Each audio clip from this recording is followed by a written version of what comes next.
ကိုကြီးကိုကျွန်တော်ကကြော့နေနဲ့ကျွန်တော်ကအဲ့ဟိုဖတ်ဖူးစင်းအောင်ကော်စောကြီးကိုလည်းကျွန်တော်ရှောင်ရတယ်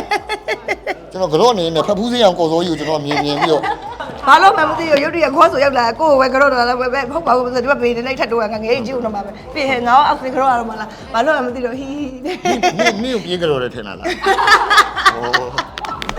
မင်္ဂလာတရားတစ်ခုအနေနဲ့တော့ကျင်းတတ်မိပါတယ်ပေါ့ဟုတ်ကိုကြီးပြန်ပြောထားတာလေးလည်းကျွန်တော်တွေ့ပါတယ်ပေါ့နော်ကျွန်တော်အခုလည်းပဲအိမ်သွားပြီးတော့ကျွန်တော်ထပ်ကြော့အောင်ပါပဲကျွန်တော်ကိုကြီးတို့လက်ဆောင်လေးကိုကြီးကြိုက်တဲ့ရေမွေးလေးကျွန်တော်မှားထားရှိသေးတယ်အဲ့ဒါလေးကျွန်တော်သွားကြော့အောင်ပါပဲလေ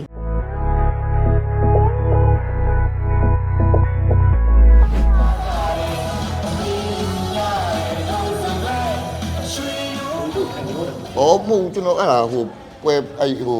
first class show မှာကျွန်တော်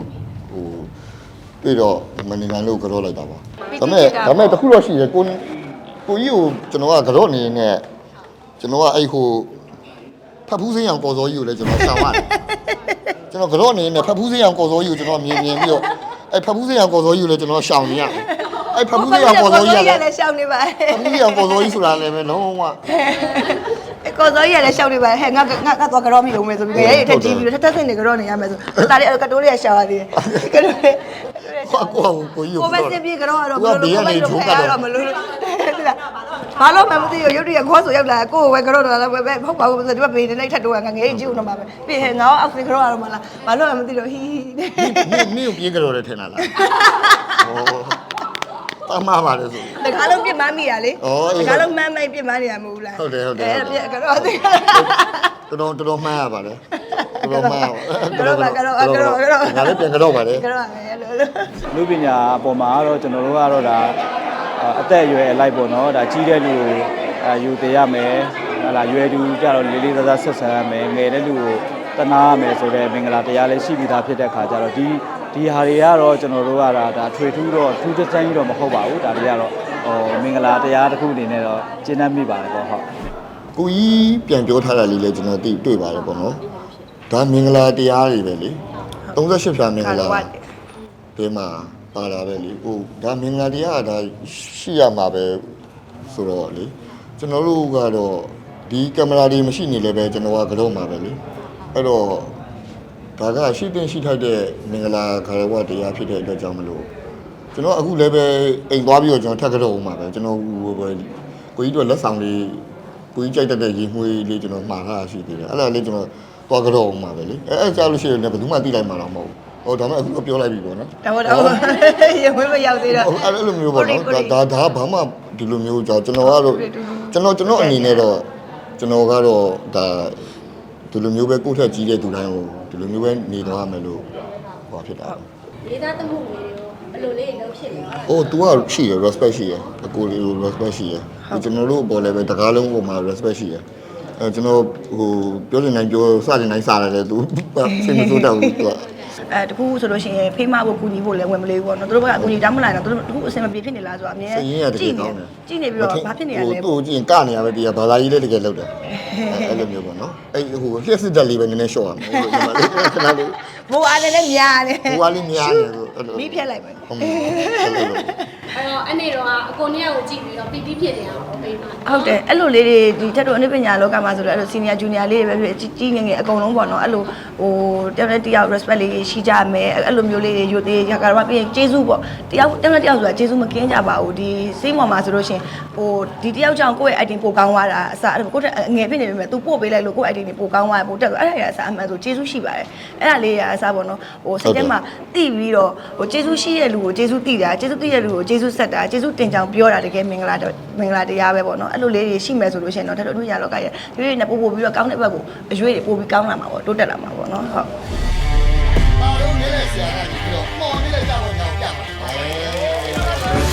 ြပါအခုနဆို free fly တွေအများကြီးရတယ်နော် free အော်မဟုတ်ဘူးလက်ဆောင်တွေပါလေစားလက်ဆောင်တွေလက်ဆောင်တွေပေးတယ်ရေမီးစုံလေးကြီးကုန်မယ်ဟုတ်တယ်ပြီးတော့ကျွန်တော်တို့ကကိုကြီးနဲ့ကျွန်တော်တို့ဆိုတာကဟိုကိုမင်းသေးလို့နေကြတာတောင်းကြတာဆိုတော့လေတောင်းကြတာဆိုတော့ဒီမပြီးသေးဘူးလားကိုချိန်ဒီအဲ့အပကဦးလေးရှိတယ်ကဲ ကိုစီလည်းကျွေးတယ်မျက်မှန်တွေပေးတယ်အဲ့လိုကိုစီတို့ကသူထုတ်တဲ့ brand တွေလက်ဆောင်တွေအချိန်လုံးပေးနေမဟုတ်တယ်အချိန်လုံးကျွေးနေပြီးတော့ဗာလေရွှေတောင်ဟော့ဆွဲတွေလည်းကျွေးတယ်နော် ကျွန်တော်အဲ့တုန်းကလောမြမှန်အလက်အများကြီးပဲနော်ကိုအများကြီးကိုရတယ်မဟုတ်ဘူးကတော့ကိုကလည်းလူလာပါလူလာပါကိုလည်းပြေးလာဘာလို့အန်းလာလို့ဟိုတို့ကအန်းစရာလားမဟုတ်ဘူးအဲ့တုန်းကဟိုဘယ်လိုရှူတင်ရလူတွေကိုလေကို brand မျက်မှန်လေးကိုတက်စီခြင်းလဲဆိုရစိတ်နဲ့အဲ့နဲ့ ရွှေတစ်ဖက်လုံးဒီကလည်းမတက်ထားကြတော့လုံးထဲမှာမြင်ကြည့်လိုက် ဟုတ်တယ်လောမြမှန်နေနဲ့ အဲ့ဒါ မူဘိုက်ကမင်းဘိုက်မလား မူဘိုက်ကမူဘိုက်ငါဘိုက်ကငါဘိုက်လေကွာ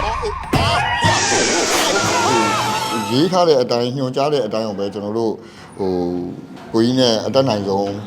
မှန်ပါ လုတ်လိုက်တာပဲအောင်ပညာဖြစ်အောင်လုတ်လိုက်တဲ့သဘောပါ သွားလာလေးတက်အောင်တော့တက်ရတာရာတက်ကလည်းတက်ရပါဒါဆိုရေအိုးရွက်တာတော်တော်ခက်တယ်ရေအိုးရွက်တာကြည့်ရတာလွယ်တာရေအိုးရွက်ရတာတော်တော်ခက်တယ်ပေါ့နော်ရေမပါရင်လည်းသိတာတယ်အဲ့တော့ရေမပါရင်လည်းရွက်တော့လည်းမရဘူးရေပါတဲ့အိုးကြတော့လည်းကိုရွက်နေကြမှုတဲ့ခါကျတော့ ရေမပါပဲရွက်ခိုင်းကြည့်သေးတယ်ဒါပေမဲ့ရေမပါပဲရွက်နေမှခြေနှမ်းကိုကြည့်သိတယ် အရင်သိတာပေါ့လက်တွေ ခြေနှမ်းကိုကြည့်သိတယ် ဒီအိုးကခေါင်းပေါ်မှာပြီးဒီခိုင်းရအပေါက်ကိုလည်းတော့ကြိုက်လို့မရဘူးကောက်မယ်လို့မရဘူးအိုးရဲ့ဒီဖေးနားလေးကိုအဲဒါလေးထိန်းတာဆိုတော့ခေါင်းကလည်းတက်တက်ပြီးထားပဲ့ရတယ်များလို့မရ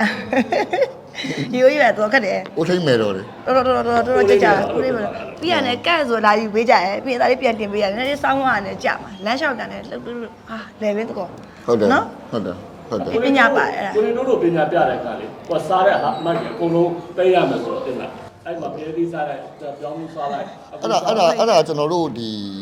ဂန်နဝင်းငတိုးရဲ့ပထမအဦးဆုံးအဲ့ဒီ shooting first day မှာပေါ့နော်ပထမဆုံးစရိုက်တဲ့ first scene စရိုက်တဲ့ဟာပေါ့အဲ့တော့ဗျာအားနာတာပေါ့ဗျာကိုကြီးဟို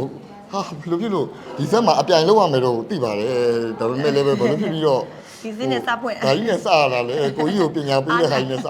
ကိုခံရတာနဲ့စလိုက်ပါလားဆိုအဲ့လိုမျိုးပေါ့နော်ဟိုအတက်နိုင်ဆုံးဟိုအခက်အခဲပေါင်းများစွာဟိုရင်ဆိုင်ဖြတ်တန်းပြီးတော့ကြိုးစားခဲ့ကြပါတယ်ပေါ့နော်အဲဒါကြောင့်မလို့ဒီကြိုးစားမှုလေးကိုအတိမတ်ပြရင်ကိုပဲကျွန်တော်တို့ဂျင်းနဲ့အားရမှာပါ